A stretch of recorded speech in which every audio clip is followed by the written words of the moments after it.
محمد الرسول اللہ والذین معہ اشداء علی الکفار رحماء بینہم۔ محمد صلی اللہ علیہ وسلم اللہ کے رسول ہیں اور ان کے ساتھ والے کافروں پر سخت ہیں اور آپس میں نرم دل ہیں۔ اعلیٰ حضرت امام اہل سنت فاضل بریلوی علیہ رحمہ فرماتے ہیں، دشمن احمد پہ شدت کیجئے، ملحدوں سے کیا مروت کیجئے، غیظ میں جل جائیں بے دینوں کے دل، یا رسول اللہ کی کثرت کیجئے، یا رسول اللہ کی کثرت کیجئے۔ حضرات، آج ہم اس شخص کا ذکر کر رہے ہیں جس کے اسلام لانے سے مسلمان ڈٹ کر چلنے لگے، جس کے نام سے باطل کانپتا تھا، جس کی عدالت کی مثالیں آج بھی دی جاتی ہیں، جو خلیفہ تھا مگر خادم بن کر جیتا تھا۔ وہ ہیں حضرت عمر بن خطاب فاروق اعظم رضی اللہ تعالیٰ عنہ۔ فاروق کا مطلب حق اور باطل کو الگ الگ کرنے والا۔ یہ لقب عمر کو کسی عام انسان نے نہیں بلکہ حضور اکرم صلی اللہ علیہ وسلم نے خود دیا تھا۔ حضرت عمر فاروق اعظم رضی اللہ تعالیٰ عنہ کافروں پر اتنے زیادہ سخت تھے کہ جب اسلام کی پہلی جنگ ہوئی، جنگ بدر، اس میں جتنے کفار قید ہوئے ان کے بارے میں جب مشورہ کیا گیا تو عمر فاروق اعظم رضی اللہ تعالیٰ عنہ نے اپنی رائے یہ دی تھی کہ جو جس کے قریبی رشتہ دار ہوں وہ اس کے حوالے کر کے ان سے کہو کہ ان کی گردنیں کاٹ کر کے دیں۔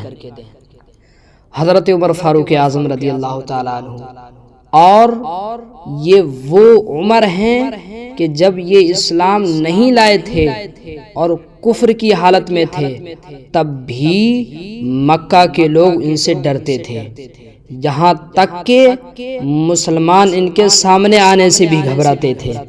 لیکن ایک دن حضرت عمر رضی اللہ تعالیٰ عنہ تلوار لے کر نکلے، غصہ کی حالت میں، دل میں یہی تھا کہ آج محمد صلی اللہ علیہ وسلم کو ختم کر دوں گا۔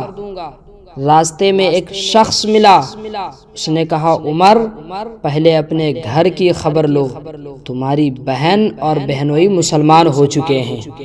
حضرت عمر سیدھے اپنے گھر پہنچے، اندر قرآن پڑھا جا رہا تھا، آواز سنی اور غصہ آیا، بہنوئی کو مارا، بہن بیچ میں آئی تو اسے بھی چوٹ لگ گئی۔ جب بہن کے چہرے سے خون بہتا دیکھا تو دل نرم ہوا، کہا جو پڑھ رہے ہو مجھے دکھاؤ۔ بہن نے کہا تم ناپاک ہو، پہلے غسل کرو۔ غسل کر کے جب سورہ طٰہٰ کی آیات پڑھیں تو جب پڑھنے والے نے یہ آیت کریمہ پڑھی، اننی انا اللہ لا الہ الا انا فاعبدنی، یہ آیت دل کے اندر اتر گئی۔ زوردار انسان، لیکن آنکھوں سے آنسو بہنے لگے، کہنے لگے یہ کلام انسان کا نہیں ہو سکتا۔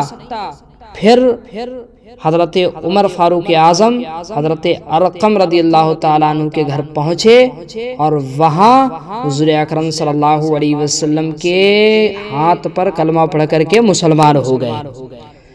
پھر اس کے بعد جب حضرت عمر فاروق اعظم رضی اللہ تعالیٰ عنہ نے کلمہ پڑھ لیا، پھر اس کے بعد حضور اکرم صلی اللہ علیہ وسلم سے عرض کی، یا رسول اللہ ہم حق پر ہیں یا نہیں؟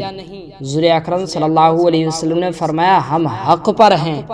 تو عمر فاروق اعظم رضی اللہ تعالیٰ عنہ نے عرض کی، یا رسول اللہ جب ہم حق پر ہیں تو پھر چھپ کر کے عبادت کیوں؟ تو اس وقت حضرت عمر فاروق اعظم نے اپنا اسلام لوگوں کے سامنے ظاہر کر دیا اور کھل کر کے عبادت کی، کھل کر کے۔ اور جب حضرت عمر فاروق اعظم اسلام لے آئے تو اسلام کو ایک قوت حاصل ہو گئی اور ایسی طاقت اسلام کو ملی کہ حضرت عمر کے اسلام لانے کے بعد مسلمان پہلی بار کھلے عام کعبہ گئے اور 2 صفیں بنا کر ایک صف کی قیادت حضرت امیر حمزہ رضی اللہ تعالیٰ عنہ نے کی اور دوسری صف کی قیادت حضرت عمر فاروق اعظم رضی اللہ تعالیٰ عنہ نے کی۔ یہ ہیں حضرت عمر فاروق اعظم رضی اللہ تعالیٰ عنہ، اور یہ وہ صحابی رسول ہیں، وہ صحابی رسول ہیں کہ جب انہوں نے حضور اکرم صلی اللہ علیہ وسلم کو اپنی کوئی رائے دی تو اللہ نے ان کی رائے کے مطابق قرآن پاک بھی نازل فرما دی۔ حضرت عمر نے عرض کیا رسول اللہ ہم مقام ابراہیم پر نماز کیوں نہ پڑھیں؟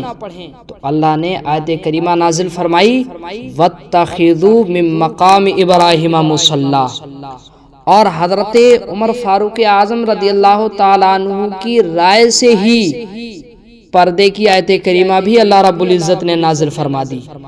حضرت عمر فاروق اعظم رضی اللہ تعالیٰ عنہ نے عرض کیا رسول اللہ ہر طرح کے لوگ آتے ہیں، ازواج مطہرات کے لیے پردہ ہونا چاہیے، تو اللہ نے فَاسْأَلُوهُنَّ مِن وَرَاءِ حِجَاب یہ کہہ کر کے پردے کا حکم بھی نازل فرما دیا۔